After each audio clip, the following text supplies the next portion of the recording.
Support comes from the Missouri Forest Products Association, providing more than 41,000 jobs in the production of wood pallets, railroad ties, white oak barrels, hardwood floors, and more. Details at choosewood.com. Welcome to St. Louis on the Air. I'm Sarah Fenske.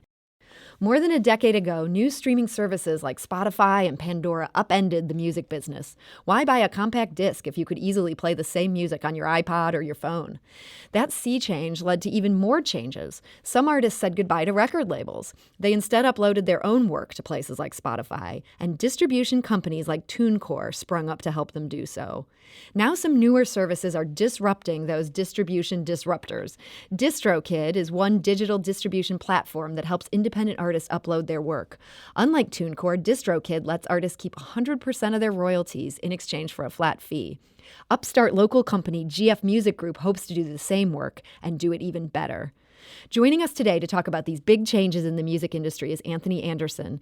He's the St. Louis-based founder of GF Music Group and himself a former artist. Anthony Anderson, welcome to the show. Welcome. Thank you guys for having me. Anthony, we know that services like Spotify and Pandora are taking over the music industry. But for musicians, it's not as simple as just uploading your work, like, say, I'd upload a photo to Facebook. Right. And that's where you come in. What do digital distribution companies like yours do? So pretty much we distribute the content to all the digital platforms such as Apple Music and Spotify, Amazon Music.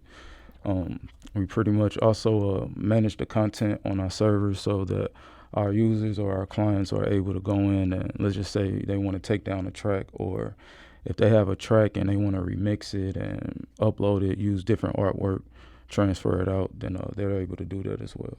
And so they'll hire you, but then they end up on all these different streaming services because of the work you do. Correct. And they're doing that in exchange for an annual fee. Yes. So you're not taking any cut of the streaming that they're doing? No. The clients receive 100% of their royalties. Okay.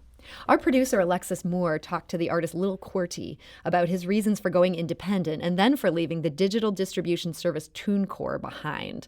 Let's give that a listen.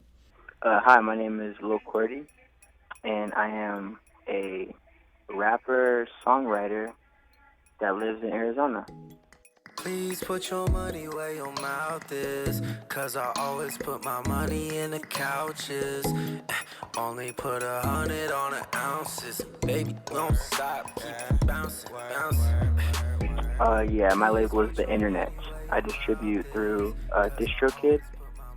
I don't know, we grew up in a time where there were just a lot of independent people doing it, and if you really care enough, you scroll to the bottom of the song and you see that it's TuneCore or whatever, and it's really easy to piece together that a lot of the stuff that seems like it's all industry and difficult to get into in 2019 really isn't.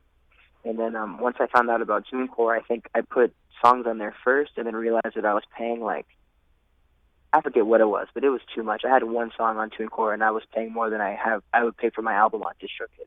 Ooh. So from there I just needed to find out if I had to use TuneCore, really what was out there, and then I just kind of did the due diligence, and it wasn't a right answer. DistroKid just kind of fit the best for me, if that makes sense. So you use DistroKid.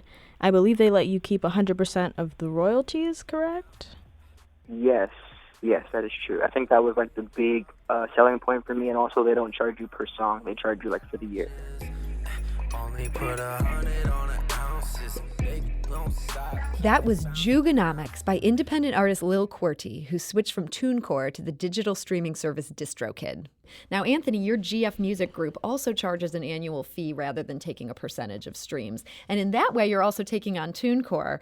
But you're a lot more expensive than DistroKid is. You're basically charging $100 a year instead of $20 a year. What makes you and this St. Louis-based company worth the additional expense? So right now, we're in the beginning stages of launching this digital distribution platform. So we're pretty much targeting local artists in the St. Louis area. So since we're a St. Louis-based company, it allows me to personally interact with each client that I come across. So one of those clients is the artist KV the Writer, and savvy listeners may remember her from being on our show earlier this year. Forgot you let my seed back, you let my seed back, you let my seed back, and then you left my seed back. Forgot you let my seed back, you let my seed back, you let my seed back, and then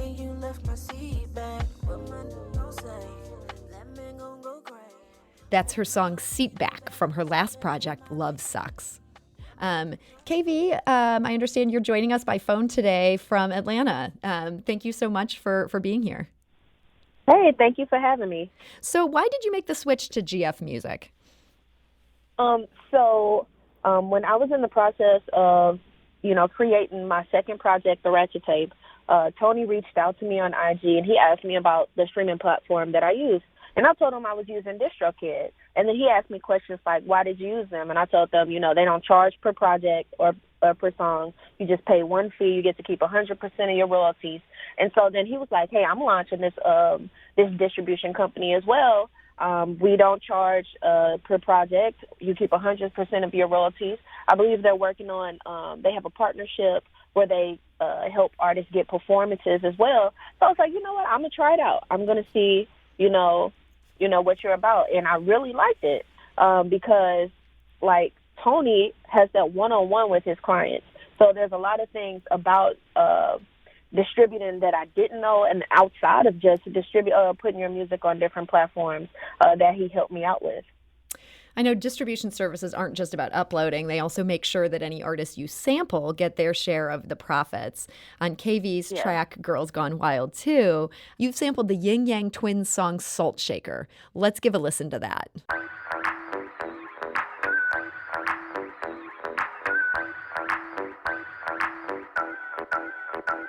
Them St. Luke, stay ready. Pull up with the gang in the shed. Face mask all black with a check. Don't end up on cash trying to flex. Them St. Luke, keep text. And that was KV the Writer's song Girls Gone Wild 2, which samples the Yin Yang Twins song Salt Shaker. How did you figure out the licensing of that track? On BMI, you register your tracks and you register all of, the people, the writers, producers, and things like that. And there are different websites available. There's like SoundScan and all of this stuff I had no clue about as well until Tony told me about it. So he kind of helped me with, learning how to register my music and what did I need to do to make sure my music was properly copywritten and things like that as well. Tony, tell us about how that works when you're working with an artist and they want to sample something. So we also have a partnership with a company called Easy Song Licensing, and pretty much it allows the clients to get a custom license, or if they want to do a cover song, they could get a license to re-record their material. So they can get that license just through hiring you. They gain access to that. Yes, and it's all for a low cost. Like I believe the price is around $14. And in addition to that, you have to pay royalties. So let's just say you want to license a Beyonce song, Easy Song Licensing, and will charge you $14 in addition to the expected royalties. So let's just say you plan on selling 1,000 copies of this record.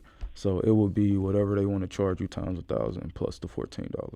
Okay. KV the Writer, we've just got time for one more question. I understand that streaming is actually not a huge profit center for artists. How is it that indie artists are making their money these days? Touring, merchandise, performances. So, you make maybe I think it's 0.0001 cents per stream. So you're not going to make a lot of money from streaming, and you have to look at different avenues. So I make majority of my money from my performances when I throw my own shows, also from selling my merchandise, selling shirts. I also write, so I sell books at my shows and things like that, magazines. Okay. KV the Writer, thank you for that. We're actually out of time, but thank you for joining us today. And Anthony Anderson, thank you so much for being here. No problem. This is St. Louis on the Air on St. Louis Public Radio, 90.7 KWMU.